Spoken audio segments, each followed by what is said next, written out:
Hai, Assalamualaikum. Assalamualaikum murid-murid sekalian. Apa khabar semua? Seharap semua sihat dan saya doakan agar kita semua dilindungi oleh Allah dan semoga pandemik ini cepat-cepatlah berakhir supaya kita dapat menjalankan rutin harian kita seperti biasa. Okay, sebelum semula, saya ingin memohon maaf sekiranya saya mengganggu masa kamu dan masa ibu bapa kamu. Okay, tujuan saya membuat rakaman video ini bukanlah untuk mengajar bahasa Inggeris, tetapi saya telah diamanahkan oleh guru-guru dan pihak pentadbir dan mewakili guru-guru SK Kampung Pasir untuk menerangkan kepada murid-murid SKKP dan para waris dan ibu bapa mengenai program transformasi sekolah 2025 ataupun ringkasan dia TS25.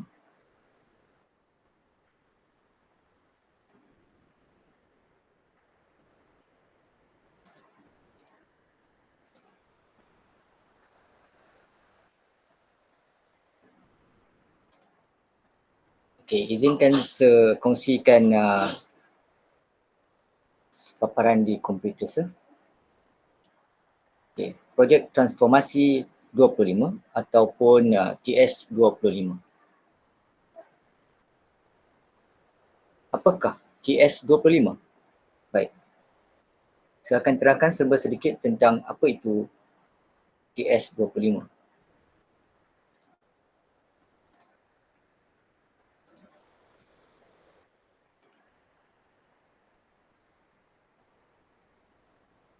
Baik, TS25 adalah program transformasi sekolah 2025 merupakan sebahagian daripada usaha Kementerian Pendidikan Malaysia ke arah meningkatkan kemenjadian murid dan sekolah berkualiti. Mengaplikasikan amalan terbaik dalam pelaksanaan pengurusan dan kepimpinan serta pedagogi dalam pembelajaran dan pengajaran PDP selari dengan hasrat yang terkandung dalam Pelan Pembangunan Pendidikan Malaysia PPPM 2013 hingga 2025. TS25 adalah satu usaha ke arah melahirkan modal insan unggul melalui ada empat bidang di sini ya. Yang pertama ialah persekitaran pembelajaran yang menyeronokkan. Yang kedua, kepimpinan yang berkualiti atau berwawasan. Yang ketiga, guru yang kompeten dan beraspirasi tinggi. Dan yang keempat, komitmen komuniti yang padu. Okay, kita lihat objektif program. Yang pertama, mengaplikasi konsep dan amalan PDP terbaik. Yang kedua, membangunkan kepakaran dalaman melalui latihan yang komprehensif dan berstruktur kepada pembimbing pedagogi serta pembimbing kepimpinan. Yang ketiga, membangunkan persekitaran pembelajaran yang berkesan dengan mengutamakan kemenjadian murid. Ini program, boleh tengok di situ. Okey, setakat itu saja saya terang tentang TS25 ya. Baik, kembali kepada PowerPoint saya. Okay, kita dah tahu apakah dia serba sedikit tentang TS25. Okay, apakah tugas guru dan murid? Okay, tugas guru. Yang pertama ialah merancang, berbincang dan menentukan subjek tahun dan tema projek. Yang kedua, membina rancangan pengajaran harian RPH melalui template yang disediakan. Yang ketiga, menghantar RPH kepada pentadbir. Jadi, guru-guru telah pun memilih 5 subjek. Yang pertama ialah sains. Sains sebagai fokus utama. Yang kedua ialah RBT. Yang ketiga, bahasa Melayu. Yang keempat, bahasa Inggeris. Dan yang kelima, matematik. Tema yang dipilih ialah kelestarian bahan buangan, iaitu membina bahan inovasi berasaskan bahan-bahan terbuang. Tahun atau kelas yang terlibat. iaitu semua murid tahun 6. Baik tahun 6 amal ataupun 6 bakti.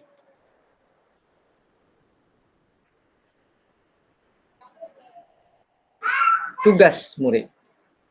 Yang pertama, murid-murid perlu membina bahan atau objek inovasi menggunakan bahan-bahan terbuang seperti botol plastik, straw, kotak kosong, kertas recycle dan sebagainya. Yang kedua, mengambil gambar proses sebelum, semasa dan selepas projek dibuat. Yang ketiga, merakam video penerangan bahan inovasi serta nyatakan kegunaan bahan tersebut. Dan yang keempat, hantar bahan inovasi, gambar dan video kepada guru subjek yang mengajar atau kepada cikgu.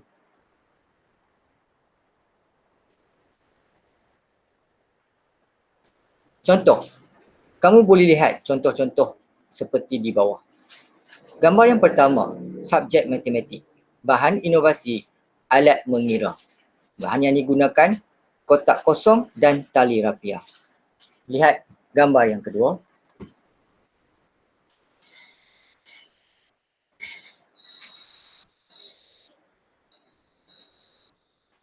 Subjek bahasa Melayu. Bahan inovasi kereta bergerak.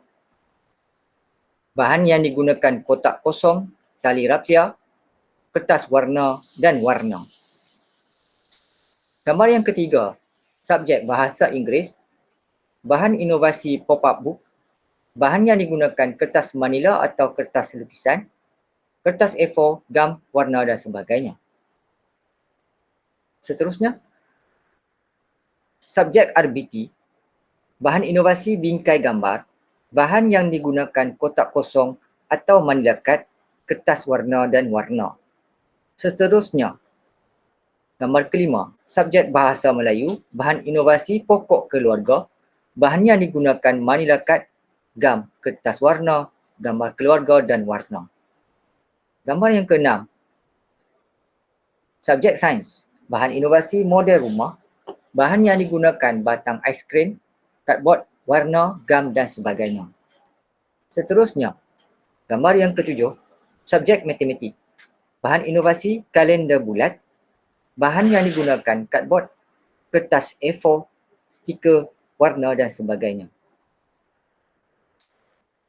Baik, seterusnya ialah gambar origami ikan. Subjek sains, bahan inovasi origami ikan, bahan yang digunakan kotak kosong, plastik lut sinar, kertas A4, kertas warna, tali dan sebagainya. Seterusnya subjek sains, bahan inovasi, model green box pop-up, kepentingan hutan. Bahan yang digunakan kotak kosong, lidi atau straw, warna dan sebagainya. Baik, tarikh hantar projek ini sebelum 10 Jun 2021. Murid yang berjaya hantar akan diberi TP5 atau TP6 di dalam PBD sekolah berdasarkan kepada bahan inovasi.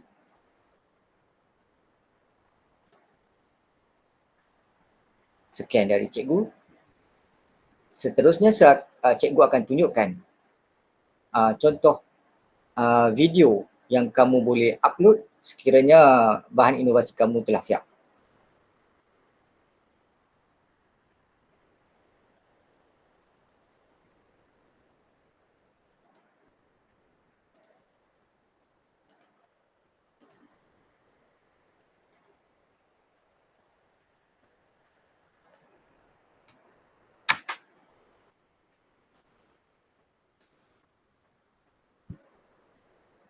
Sesuatu objek bergantung kepada dua faktor, iaitu ketinggian dan luas tapak. Dalam video ini, saya akan mengkaji faktor-faktor tersebut.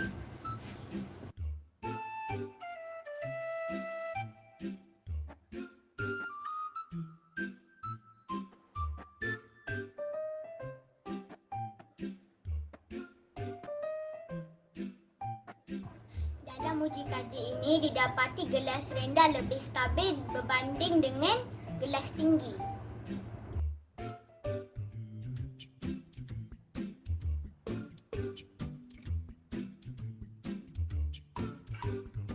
Dalam uji kaji ini didapati gelung kertas yang paling tinggi jatuh dahulu berbanding dengan dua gelung kertas yang lain apabila cardboard dicondongkan.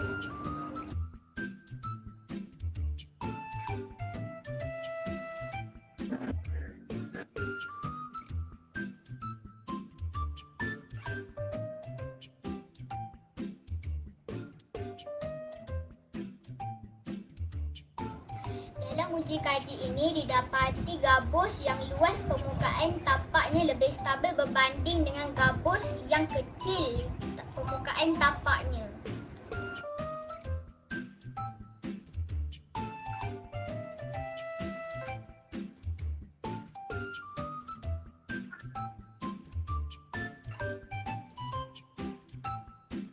Dalam uji kaji tiga bongkah yang sama tinggi, bongkah yang luas permukaan tapaknya lebih stabil berbanding dengan bongkah yang kecil permukaan tapaknya apabila cardboard dicondongkan. Kesimpulannya, kestabilan sesuatu objek bergantung kepada ketinggian dan luas tapak. Semakin rendah objek, semakin stabil objek itu. Semakin luas tapak objek, semakin stabil objek itu.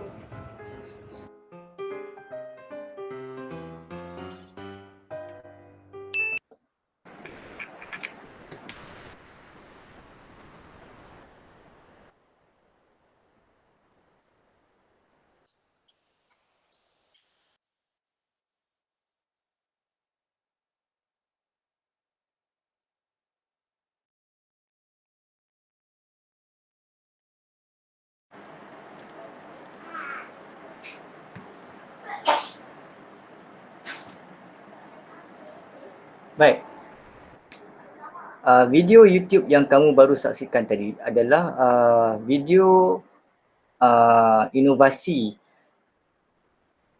subjek sains ya. Jadi yang dia buat video itu berdasarkan kepada eksperimen. Jadi cara dia menerangkan bahan inovasi dia tu berdasarkan pada eksperimen. Jadi kalau kamu nak buat topik yang lain, tajuk misalnya matematik ataupun bahasa Melayu ataupun aktiviti, tidak perlu membuat eksperimen macam itu. Mungkin hanya memperkenalkan ini bahan saya, apa dia bahan nama yang kamu cipta itu. Mungkin bingkai bergambar, kamu nyatakan apa guna dia bingkai bergambar tu kepada kamu dan sebagainya. Okey, kemudian kamu dah siap, kamu boleh hantar kepada cikgu yang mengajar ataupun kepada cikgu Nizat. So yang ada 3 benda yang kamu kena hantar. Yang pertama bahan inovasi, yang kedua gambar sebelum, semasa dan selepas kamu buat projek tersebut. Gambar sebelum projek tersebut buat, mungkin kamu boleh ambil gambar bahan-bahan yang kamu gunakan. Seperti nak buat bingkai bergambar, mungkin kamu gunakan cardboard ataupun melekat ataupun gunting, gam, selotip dan sebagainya, warna. Jadi kamu letak atas meja, kamu snap kat gambar. Itu sebelum. Semasa kamu masa kamu buat, kamu suruh ibu bapa kamu tangkap gambar, snap. Semasa proses boleh tangkap gambar. Kemudian selepas siap, objek tu dah siap, kamu tangkap gambar lagi sekali. So 3 gambar yang kamu perlu hantar dan juga video. Okay, video kamu menerangkan apakah bahan yang kamu buat dan fungsi dia kepada kamu. Okay. Saya rasa itu saja yang saya nak bagi penerangannya. Kalau ada soalan boleh hubungi saya, WhatsApp saya, PM saya. Okay. Tanya kepada guru-guru lain pun boleh juga, especially guru tahun 6. Okay. Baik, selamat mencuba. Saya harap kamu semua dapat menghasilkan bahan inovasi untuk sekolah dan dapat mencapai TP5 dan ataupun TP6. Saya doakan yang terbaik untuk kamu. Baik, selamat mencuba. Jumpa lagi. Assalamualaikum. Bye-bye.